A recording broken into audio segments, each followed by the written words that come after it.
አሰላሙ አለይኩም ወራህመቱላሂ ወበረካቱሁ። ውድ የቻናላችን ቤተሰቦች እንኳን ለተከበረው የረመዳን ወር እና ለኢድ አልፊጥር በሰላም አደረሳችሁ። ዛሬ ይዤላችሁ የመጣሁት እጅግ በጣም ወሳኝ የሆነ ትምህርት ነው። እሱም የጾማችን ማሳረጊያ ስለሆነው ዘካተል ፊጥር ነው። በዛሬው ቪዲዮ ዘካተል ፊጥር ማለት ምን ማለት ነው፣ ለማን እንስጥ፣ መቼ እንስጥ እና መጠኑስ ምን ያህል መሆን አለበት የሚሉትን 5 ዋና ዋና ህግጋትን በጥራት እናያለን። ቪዲዮውን ከመጀመራችን በፊት ግን ይሄ ትምህርት ለሌሎችም ወንድም እህቶች እንዲደርስ አሁኑኑ ላይክ ማድረጋችሁን አትርሱ። አዲስ ከሆናችሁ ደግሞ ሰብስክራይብ አድርጉ። ወደ ትምህርታችን እንለፍ። ነጥብ 1 ዘካተል ፊጥር ምንድን ነው? ዘካተል ፊጥር ማለት የረመዳንን ጾም ማጠናቀቅን ተከትሎ የሚሰጥ ግዴታ የሆነ ሰደቃ ወይም ግዴታ ዘካት ነው። ይህ ግዴታ የሚሆነው የኢድ ቀንና ማታ ለራሱና ለቤተሰቡ የሚበቃ ቀለብ ባለው ሙስሊም ሁሉ ላይ ነው። ሕፃን፣ አዋቂ፣ ወንድ፣ ሴት ሳይለይ የቤተሰቡ አስተዳዳሪ ስለ ሁሉም ያወጣል። ነጥብ 2 የተደነገገበት ዋና ዓላማ ነብዩ መሐመድ ሰለላሁ ዐለይሂ ወሰለም እንደተናገሩት ዘካተል ፊጥር 2 ትላልቅ ጥቅሞች አሉት።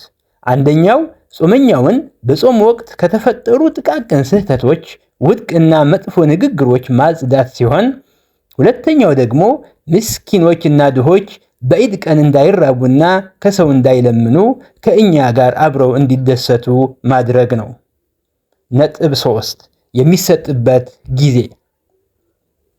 ይሄ በጣም ጥንቃቄ የሚፈልግ ነጥብ ነው። ዘካተል ፊጥር መሰጠት ያለበት ከኢድ ሶላት በፊት ነው። ከሶላት በፊት ከተሰጠ ትክክለኛ ዘካተል ፊጥር ሆኖ ተቀባይነት ያገኛል።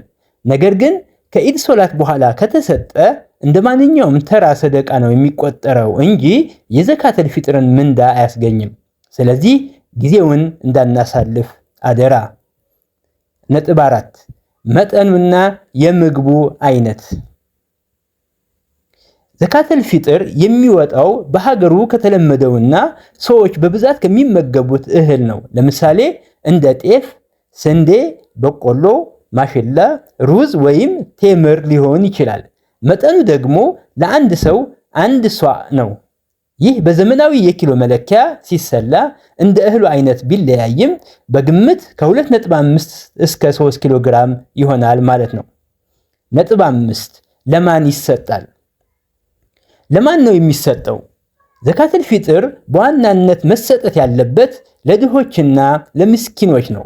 ዓላማው የኢድ ቀን እነሱም ተደስተው እንዲውሉ ማድረግ ስለሆነ በአካባቢያችን ለሚገኙ ችግረኞች፣ ጎረቤቶች ወይም ዘመዶች ቅድሚያ ሰጥተን ማድረስ አለብን። ውድ ቤተሰቦቼ የዛሬው ቆይታችን ይህን ይመስል ነበር።